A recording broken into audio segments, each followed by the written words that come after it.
On peut serrer en plusieurs causes, donc des causes macro, donc beaucoup plus dépendant plus de l'économie mondiale, la manière dont elle est structurée, les inégalités dans l'échange.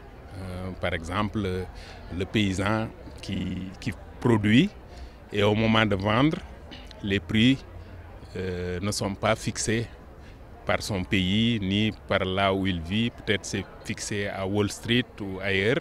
Donc il va vendre moins cher sa production parce que le marché est organisé comme ça et il n'a aucune emprise dessus, donc ses revenus nécessairement vont baisser. Donc ça c'est quelque chose sur lequel il n'a aucune emprise. Il a beau travailler, mais le système est fait de telle sorte qu'il gagnera moins. Ensuite, il y a peut-être des causes beaucoup plus dépendant plus de la politique du pays, parce que dans un pays aussi, il y a des injustices. La répartition des richesses du pays qui font qu'il y a des inégalités, il y a des gens qui profitent plus de la richesse du pays et d'autres qui en profitent moins. Surtout parce que peut-être ils n'ont pas les moyens d'accéder au pouvoir de décision. Et ça, la principale cause, c'est l'analphabétisme. Donc. Dans un premier temps, nous avons un travail d'information. Parce que ce n'est pas tout le monde qui est conscient qu'il y a des changements climatiques.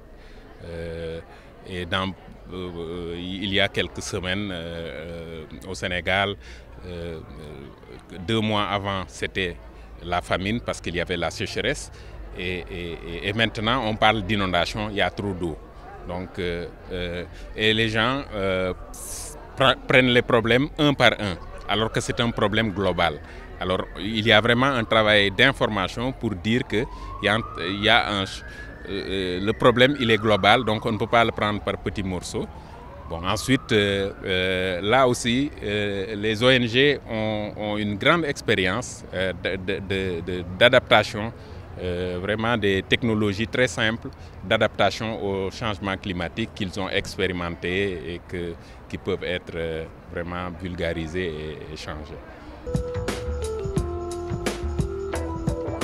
Il y a que nous sommes en train de nous battre pour que dans l'exploitation familiale soit vraiment le point de départ de la politique de production agricole, qu'on favorise les petits producteurs.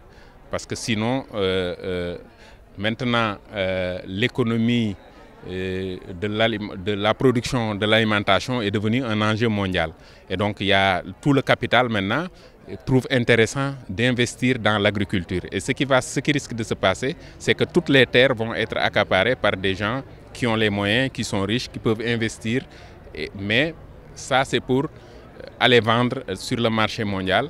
Ce n'est pas pour la population locale en général. Donc il faut vraiment...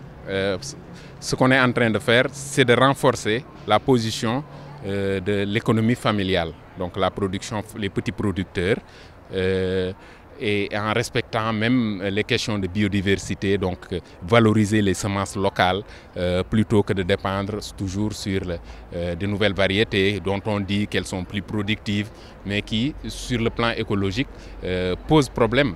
Parce qu'après, vous allez utiliser des pesticides, vous allez être dépendant pour acheter des semences. Donc nous, on valorise les semences locales, l'agriculture avec des produits naturels qui respectent l'environnement.